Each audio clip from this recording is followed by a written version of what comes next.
Hello everyone and welcome back to the first chapter in Algebra on Arithmetic Progression or AP. So the last time we saw the definitions of a set, sequence and progression, and now we're going to look in some detail at sets and sequences and the differences between them. So what I'm going to do is I'm going to use an illustration using this die. I'm going to roll it 5 times and note down the number that comes up each time. So on the first throw, I get a 3, then I get a 1, 4, 1, and a 5. So these are the numbers that I've got by throwing my die 5 times. On 5 rolls of the die, I've got 3, 1, 4, 1, 5. So what would a set of these 5 throws of my die look like? So the set would look like this. It would have 3, 1, 4, and 5. Now notice that we've omitted one of the ones. We've only listed one in our set. Okay, whereas in our 5 throws of the die we had 2 1s. We got 1 2 times, right?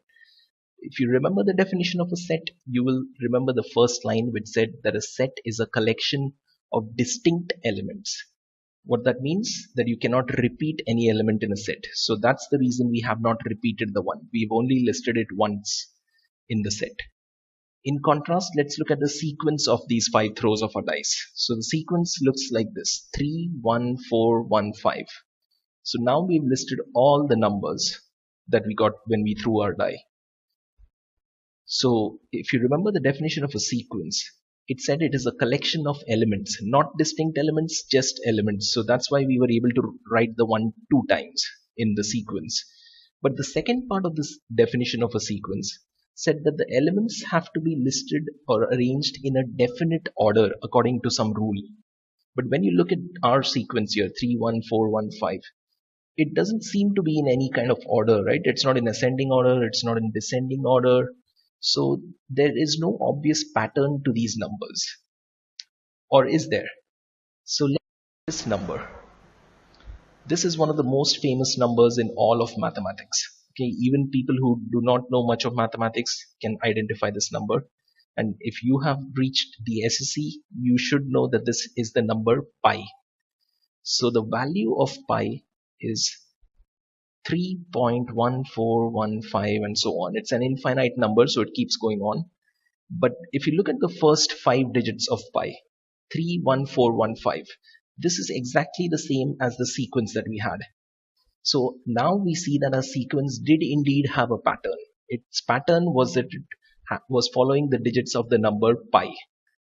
So in your board exam, you will get certain sequences. You will be given the first 3 or 4 terms of sequences, and you will be asked to find out what the next 2 or 3 terms of the sequence are. So to do that, you will have to know what is the pattern that the sequence is following. Okay. Once you figure out the pattern, it's very easy to know what the next terms are going to be. So to help you figure that out, I'm going to give you some practice, and we'll be looking next at some examples of sequences. First one is very simple. It's 1, 2, 3, 4, 5 and so on. So I think every one of you would guess that this is the sequence of natural numbers, n. Okay, that's natural numbers. So the next terms obviously would be 6, 7, 8 and so on. So let's look at our next example, which is equally easy. In this case you have 0, 1, 2, 3, 4, 5 and so it's the same as the previous one, except that now we have added 0 to the beginning of the sequence. So again, I'm sure all of you have got this. This is W, or the sequence of whole numbers. So we've done natural numbers, whole numbers. Let's move on to something a little more tricky. What do you think this sequence is? What's the pattern here? 1, 4, 9, 16, 25. Okay, I'm sure again quite a few of you got it.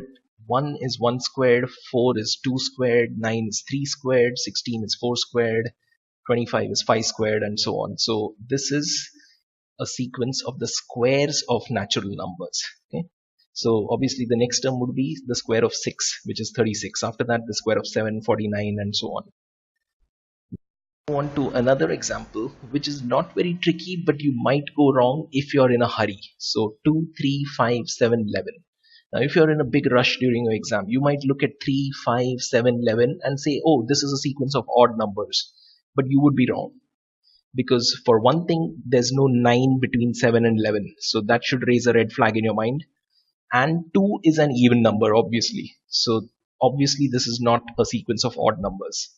But if you take your time and focus and think what the pattern is in these numbers, then you would see immediately that they're all primes, they're prime numbers. So the next terms would be obviously 13, 17, 19, and so on. Now let's come back to a different sequence which you probably won't see in your exam, but just for entertainment, what do you think this sequence is? A, E, I, O, U. Yes, these are English vowels. Okay, this sequence consists of the vowels in the English language. I'm going to give you the toughest sequence that I know of. And if any of you can figure this out, then hats off to you.